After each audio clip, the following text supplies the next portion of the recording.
Hi friends, happy Shivratri.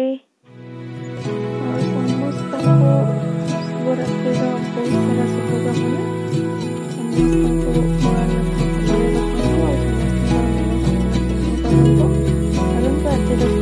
आज video एबे आम मंदिर आसु संध्यार तो महादीप उठा पर्यंत रही। तो ये देखो मुझे दीप लगे नहीं ये बस सेपटे टिलू बस सी दीप लगौंट। तो जो मैंने जाजपुर होते से मैंने निश्चय जानी थे गोटे टीटीएस मंदिर धवलगिरी अच्छे बहुत बड़ मंदिर आठी आम आसलु दीप जलिया को मैं जगटा देखु केते बड़ एरिया और बहुत सारा लोक होते समस्ते ये दीप जलाऊँ बसिक।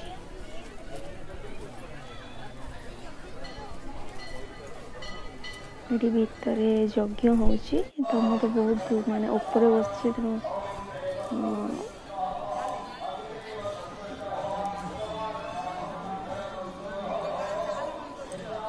देखो तो बहुत भीड़ होता आपने केमती जागरण करेंगे मतलब निश्चय शेयर करेंगे।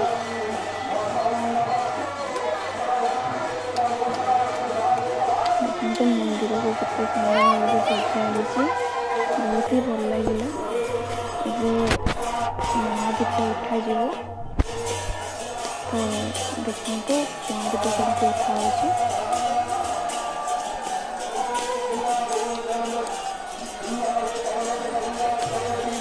महादीप मंदिर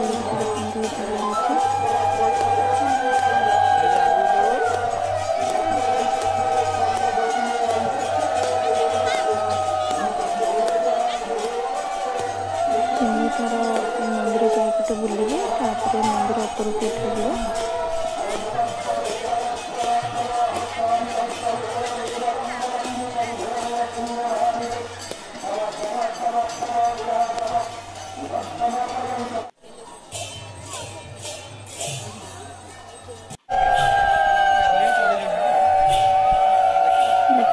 मंदिर ऊपर को दीप नेले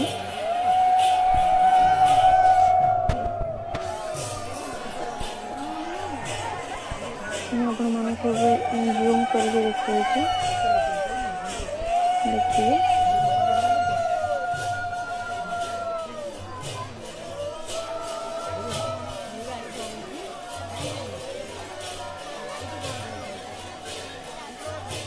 बहुत ही भल लगे।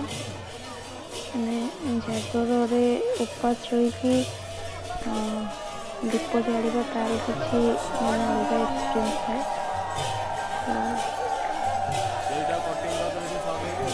तो किसी मोर अधिक किसी कहबार ना मैंने नया दीप देखिए एंजॉय करते आपने केमती जागर पाइले मो सहित निश्चय शेयर करेंगे। आपने जब मो चैनल नुआ होते तो प्लीज मो चैनल को सब्सक्राइब लाइक शेयर कमेंट करने को जमा भी भूलें। देखो ये महादीप से चारिपटे बुलिए नना भी पूरा मैंने मंदिर ऊपर पूरा चलिए तो महादीप को से तरह की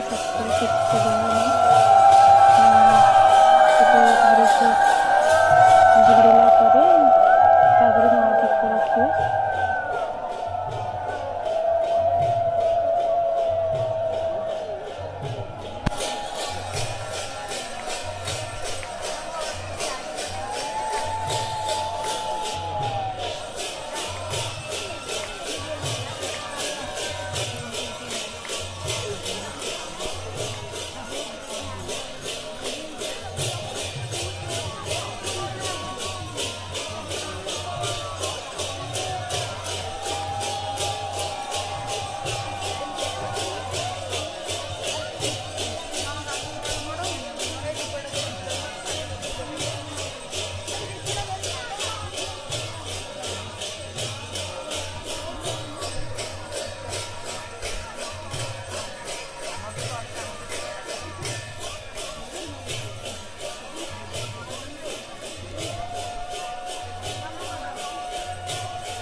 ଭୋକ ତ ଉଠିଲା।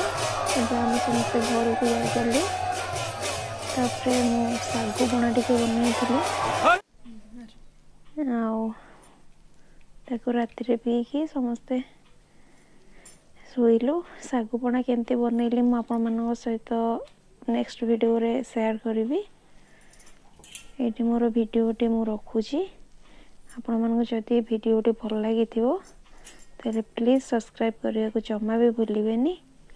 ଯଦି କିଛି ତ୍ରୁଟି ରହିଯାଇଥିବ ତାହେଲେ ମୋତେ ନିଶ୍ଚୟ କମେଣ୍ଟ କରିକି ଜଣାଇବେ।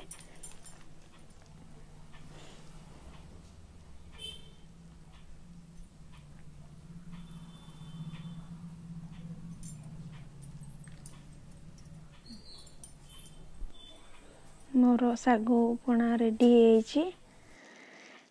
ବାଏ।